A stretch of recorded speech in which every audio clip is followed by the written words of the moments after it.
Deep dive. Today we're unpacking a really interesting idea about wealth. Yeah, specifically this difference between looking rich and, actually being rich. Exactly. We're looking at a source that challenges some, let's say, common ideas. It suggests things you might need to stop buying if you're, like, really serious about building significant wealth. And our source for this is excerpts from a YouTube video, right? 7 Things You Need to Stop Buying to Get Rich by Mark Tilbury. That's the one. So our mission here is to really get into the core argument he's making. Which is basically that too many people focus on the appearance of wealth. Right. And that focus actually stops them from, accumulating real assets and getting that financial freedom. So we're going to dig into the 7 specific spending areas he calls out. And what's interesting right off the bat is his own story, isn't it? He talks about that lifestyle, the jets, the car. Yeah, all that stuff people chase. But he says, look, I did that, but after I was already a multimillionaire with liquid cash. So the flashy stuff didn't create the wealth, it came later. Precisely. It was a result of the hard work and, well, the smart choices first. The payoff, he says, is freedom. Doing what you want when you want. Because you have the actual wealth underneath. The spending was like a consequence, not the cause. Exactly. The sacrifices and the focus have to come first. If you flip it and chase the look first. You might never actually get there. Which leads us straight into this list. 7 things that, according to Tilbury, people spend money on that really hold them back. Okay, let's jump in. Number 1, and he admits this one's going to get some reactions. Buying a personal house. Wow. A house. That feels, that's the dream, isn't it? Owning your own home. It's like the cornerstone of wealth building for most people. It is for many, and he acknowledges that. But he draws a really sharp line. Buying a house to live in, he argues, is one of the worst moves if your goal is becoming extremely rich. Extremely rich. Okay, so that's the key qualifier. Yeah, he says it's okay for, like, average wealth building. Yeah. But for that top-tier path, it's a big hurdle. Okay, I need the reasoning here. Yeah. Why? Why is your own home a bad move for getting super rich? It comes down to capital. Your capital. Buying a house just locks up a huge chunk of it, right? That down payment. Right, that big deposit. And that's money you can't easily touch or use to potentially get much, much higher returns somewhere else. Yeah. Like investing in a business. Okay. And he has that story about his son, Curtis, right? Yeah, it's a powerful example. Curtis saved up, what, $70,000? Yeah, around $70K from freelance videography. Yeah. And Tilbury initially suggested, put it towards a house. But Curtis pushed back. He was like, why would I tie up all my savings in a house when I could put it into my business? Which was already starting to take off. And Tilbury was like, you're right. Yeah, locking up that 70 grand would have meant starting from scratch again, trying to fund the business growth. And Curtis reinvested it. He did. And apparently his company, Tilbury Multimedia Limited, is now doing something like $1 million a year. That kind of growth often needs fuel, needs capital. Capital that would have been sitting in bricks and mortar. Exactly. So the viewpoint here is pretty stark.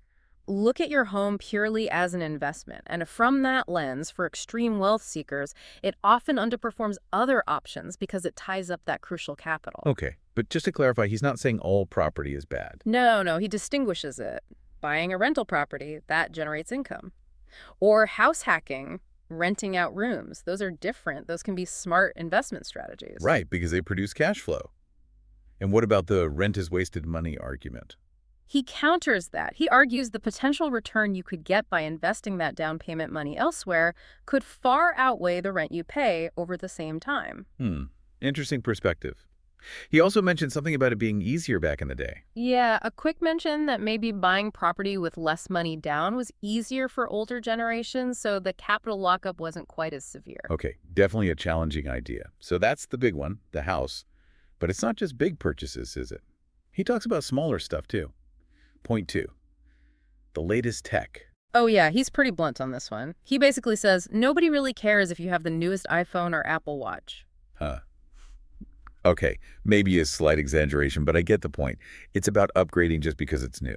Exactly. Driven by marketing hype, not actual need. If you're serious about building wealth, upgrading just to look cool or feel happy for 5 minutes, it's not smart. You're prioritizing image over capital. And he used himself as an example, didn't he? Yeah, quite revealing. He used an old iPhone 3G until the apps literally stopped working for his eBay business. Wow.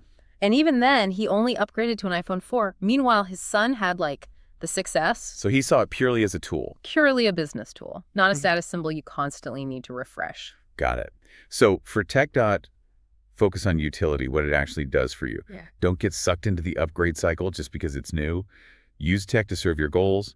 Don't let marketing drain your wallet. Precisely. Okay, moving to number 3. This feels very relevant lately.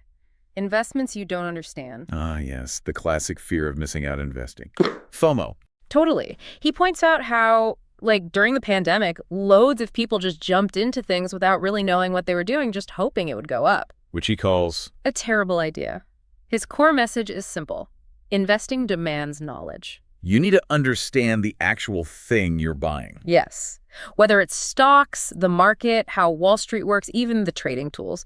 Just throwing money blindly based on hype, that's gambling, not investing. It won't build sustainable wealth. Right. It's about informed decisions, not just crossing your fingers. Knowledge first. Absolutely. Okay, point number 4, this one. Hmm? This one might stir things up a bit. Gifts for a partner. Oh, boy. Okay, is he just saying be careful with spending, or? It's a bit more extreme than that. He actually suggests maybe staying single during the intense early wealth building phase. Whoa. Seriously, why? The reasoning is relationships take time and money, significant amounts potentially.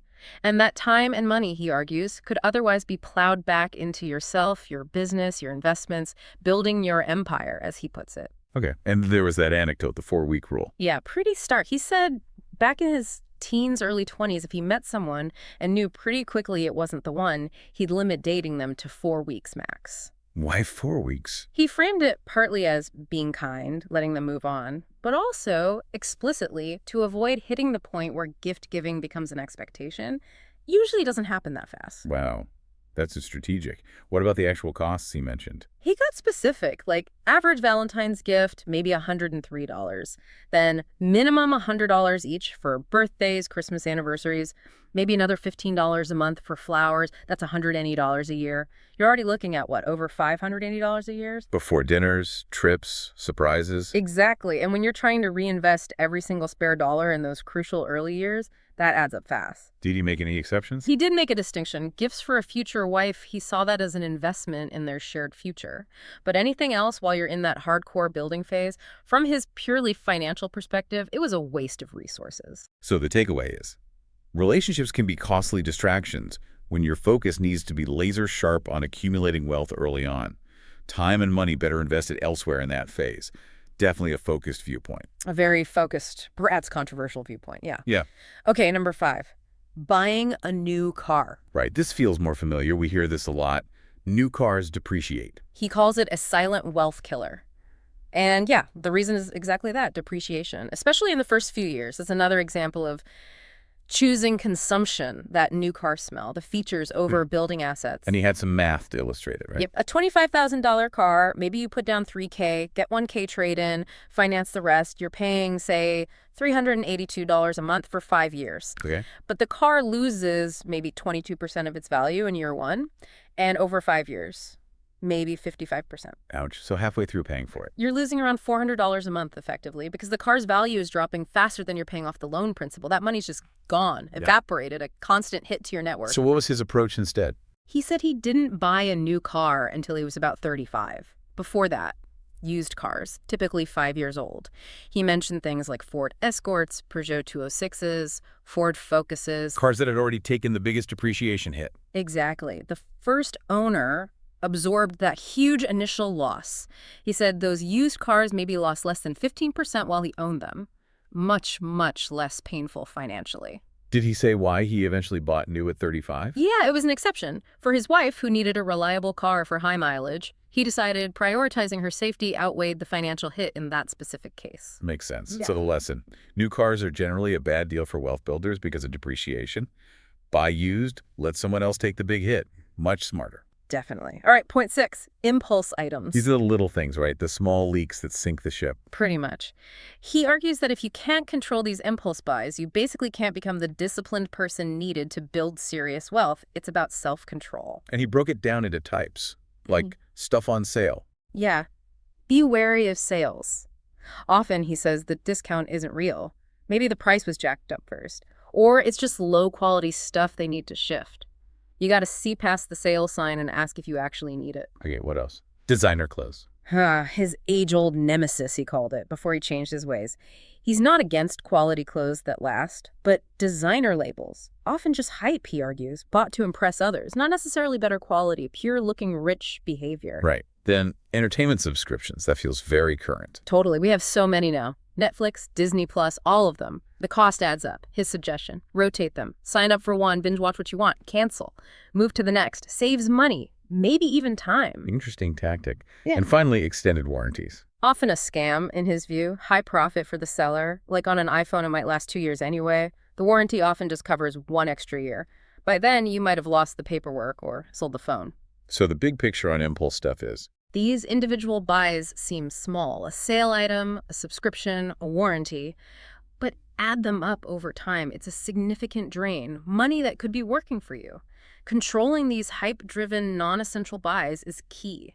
Stop the small leaks. got it. Okay, that brings us to the last one, number 7, alcohol. And he makes a really strong statement here. Stopping drinking, he says, is one of the most important things you can do to get an edge. An edge. What's the reasoning? Performance. Pure and simple.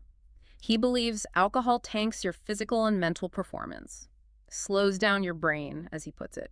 Hits your energy, your focus, your discipline. All things you absolutely need to succeed, especially when you're building something. Exactly. Especially when you're young, in your prime for building, as he calls it. And he had a personal story about this, too. Yeah, a real turning point. He got super sick after drinking a lot at a family thing when he was 19. And it made him feel so bad, physically, that he just thought, why would I choose to do this to myself? Especially now, when I'm at the height of my power. Young and full of potential. He says he hasn't been properly drunk since. Wow. And he mentioned some research, too. Yeah, University of Sussex study about dry January, people abstaining for a month. And the results. Pretty significant reported benefits. 71% slept better, 67% had more energy, 58% lost weight. All things that would definitely boost performance and focus. Right. He directly links those better sleep, more energy to being absolutely crucial when you're young and need every advantage to succeed and build that foundation. So the message on alcohol is, avoiding it gives you real physical and mental advantages. Optimizes your performance, which is critical fuel for building wealth. That's the argument. It's about giving yourself the best possible chance. Well, this has been really fascinating and definitely challenging in parts, diving into what this source sees as roadblocks to getting truly rich. Yeah, it all really comes back to that main idea Tilbury puts forward, doesn't it? Becoming truly wealthy often means consciously not spending on things that make you look wealthy, or just consuming for consumption's sake. Instead, you prioritize investing your key resources, time, energy, and of course, your money. And these aren't just abstract ideas, are they? They're about real choices you make every day. Where does your money go? Where does your focus go? Right. It pushes you to really look at your own habits and ask, are these actually helping me get where I want to go, or are they maybe holding me back without me realizing it? So maybe a final thought for everyone listening, something to chew on from all this. Think about that list of 7 things. The personal house, the latest tech, misunderstood investments, maybe relationship spending, new cars, all those impulse buys, alcohol. Which one of those feels like it would be the biggest sacrifice for you, the hardest habit to break? That's a good question. Because maybe looking at whatever brings up the most resistance, maybe that's where the biggest opportunity for growth lies on your own path towards building wealth and ultimately freedom.